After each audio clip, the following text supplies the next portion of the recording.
আসসালামু আলাইকুম রহমতুল্লাহি ওয়া বারাকাতুহু। সম্মানিত দর্শক,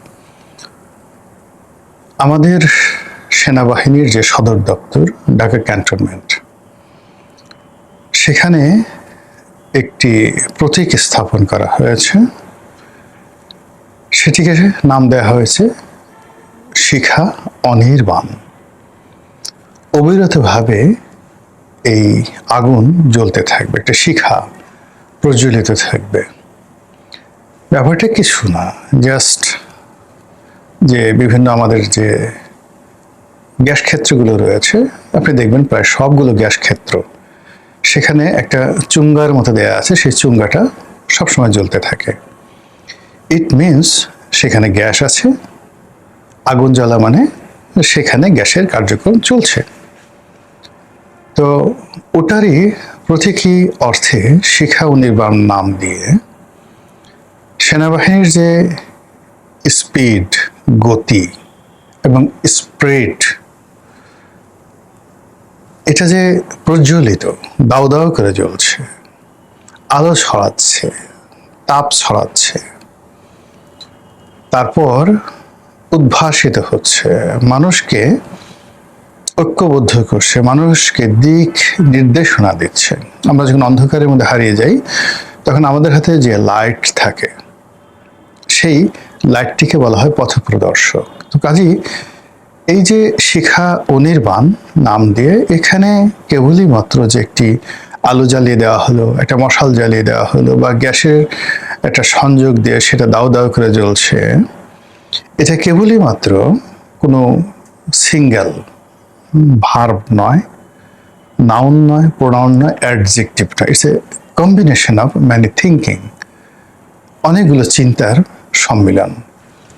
এখন এই যে শিখা অনির্বাণ কেবলমাত্র যে বাংলাদেশে আছে তা নয়, আরও অনেক দেশে আছে। এবং আমাদের এই যে সরোয়ার্দী উদ্যানে যে মুক্তিযুদ্ধের স্তম্ভ তৈরি করা হয়েছে, সেখানেও এরকম একটি শিখা অনির্বাণ চালু করার কথা ছিল বা আছে, আই ডোন্ট নো, আমার এখন সেটা মনে আসছে না।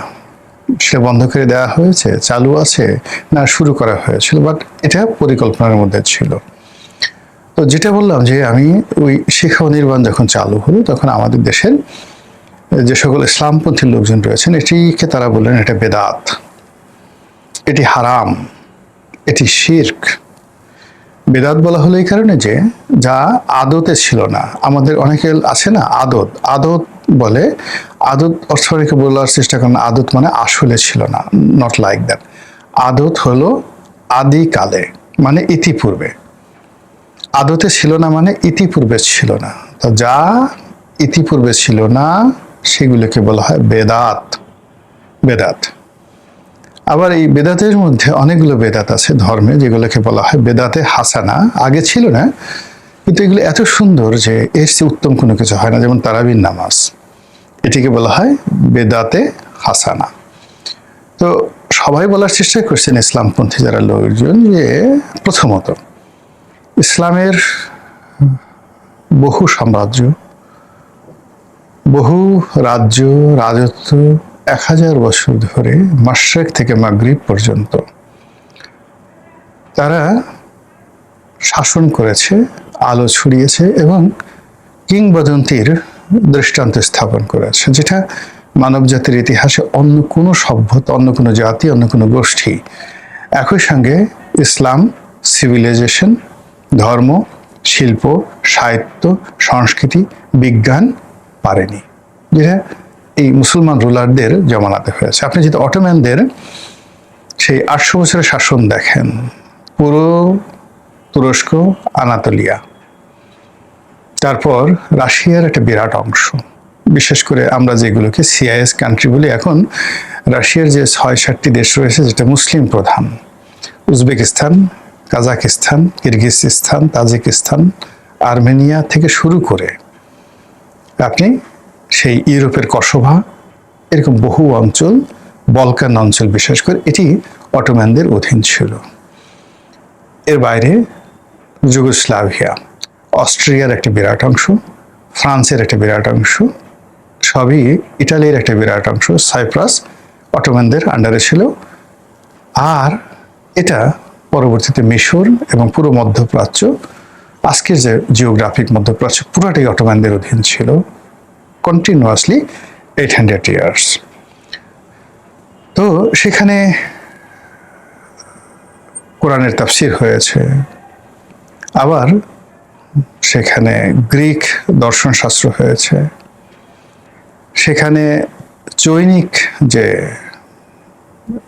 তাওইজম বা কনফুসিয়াসিজম, এটার চর্চা হয়েছে, কিন্তু কোথাও এরকম শিক্ষা অনির্বাণ জ্বালানো হয়নি। একইভাবে কন্টেম্পোরারি আরেকটি সভ্যতা ইউরোপে আলো জ্বালিয়েছিল, ইটালির একটা বিরাট অংশ, তারপর স্পেন, ফ্রান্সের একটা বিরাট অংশ নিয়ে যে ডাইনেস্টি ছিল, মুর ডাইনেস্টি, যেটা উমাইয়া খেলাফতের একটা পার্ট, এটা অনেক বড় ছিল এবং এটাও প্রায় 800 ইয়ার ছিল। এখানেও মানে সেই আলহামারার মতো, আজ জাহারার মতো সে বিশাল বিশাল স্থাপনা এখনো পৃথিবীকে বিমোহিত করে, কিন্তু কোথাও এরকম একটা শিক্ষা নির্মাণ ছিল না। আপনি যদি ভারতবর্ষে আসেন, সে ভারতবর্ষে 350 বছর মুঘলরা ছিলেন, মুঘলদের আগে সুলতানরা ছিলেন, এখানেও 800 ইয়ার্স, অর্থাৎ সুলতান মাহমুদ থেকে শুরু করে আপনি যদি ফার্স্ট ডাইনেস্টি ধরেন, সেই মোহাম্মদ ঘুরি, কুতুবউদ্দিন আইবেক থেকে একেবারে দ্বিতীয় বাহাদুর শাহ পর্যন্ত 800 ইয়ার্স। এর মধ্যে তাজমহল হলো, দিল্লি ফোর্ট হলো, আগ্রা ফোর্ট হলো, তারপর কুতুব মিনার হলো, আরো কত কি, মানে যাকে বলা হয় মাস্টার পিস অফ ইঞ্জিনিয়ারিং। কিন্তু কুতুব মিনারের উপরে তো ইচ্ছে করলে এটা মশাল জ্বালানো যেত।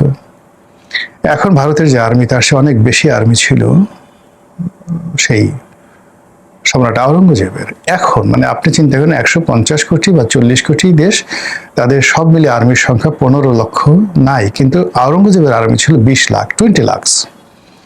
তো সেখানেও তো একটা মশাল জ্বলতে পারতো, জ্বলেনি।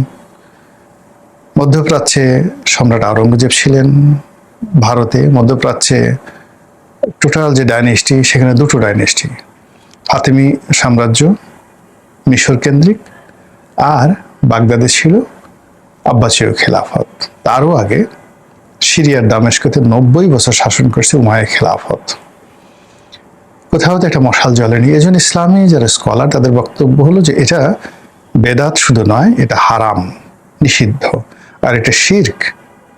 মানে আল্লাহকে ক্ষমতার সেই চাবিকাঠি মনে না করে মনে করা হলো যে এই আগুনের মধ্যেই হলো আমার সমস্ত শক্তি, আর এই আগুনের মধ্যে যে শক্তি, এই যে পূজাটা, অগ্নি পূজাটা, এটা একসময় প্রাচীন সেই ইরানে, পারস্যে এটা ছিল রাষ্ট্রীয় ধর্ম, অগ্নিপাশক, এবং এটা এখনো পর্যন্ত আছে।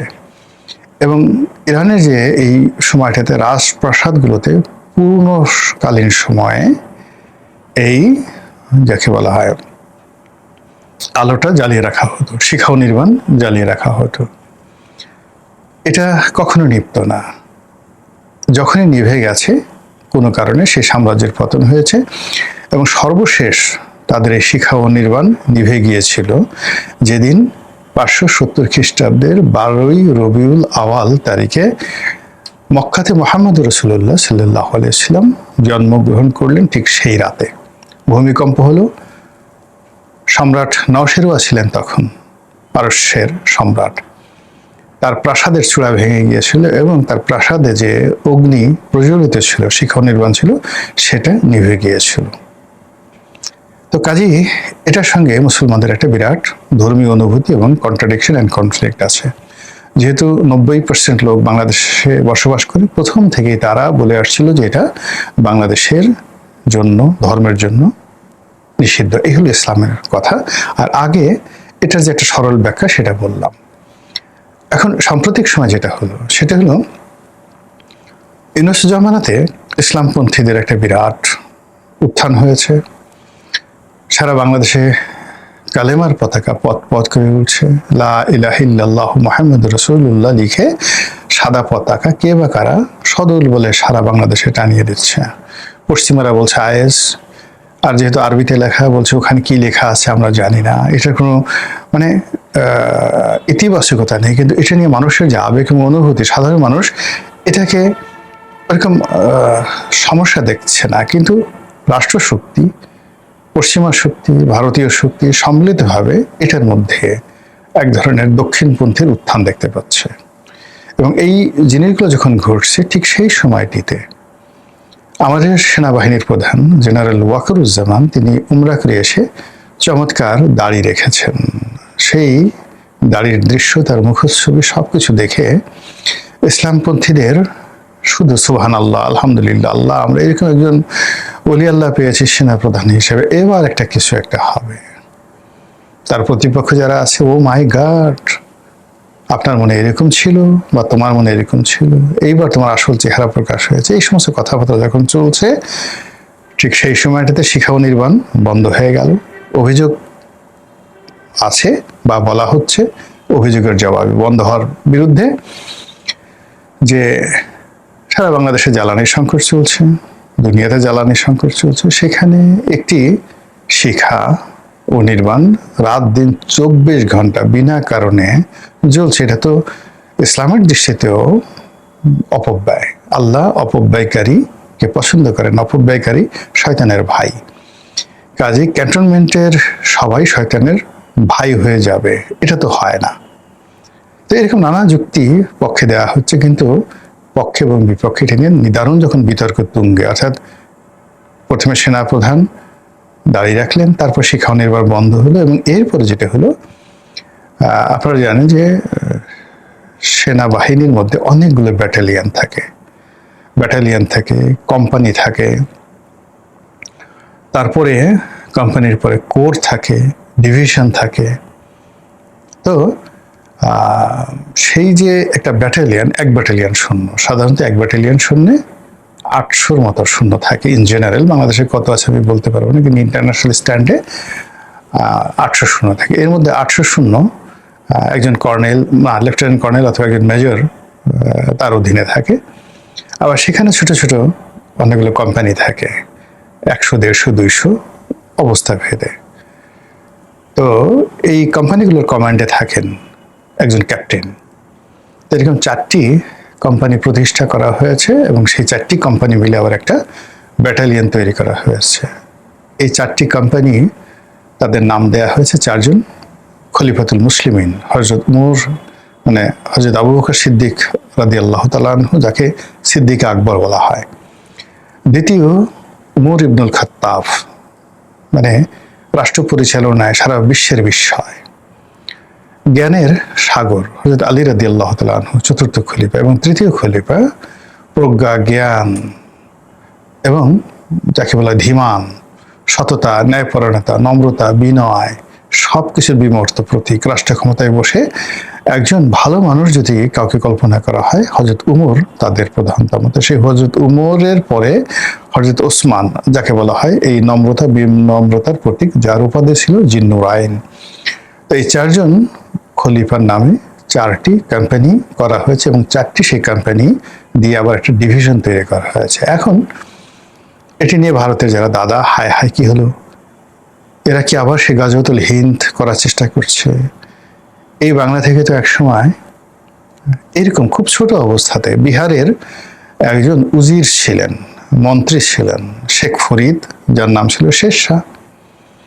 তো সেই বিহারের ছোট একজন জাগিরদার থেকে তারপরে মন্ত্রী, জাগিরদার থেকে মন্ত্রী হলেন, তারপরে মন্ত্রী থেকে তিনি শাসক হলেন, শাসক থেকে তিনি দিল্লির সিংহাসন দখল করে 5 বছরের একটা বিস্ময়কর শাসন তিনি পৃথিবীকে উপহার দিলেন সম্রাট শেরশাহ।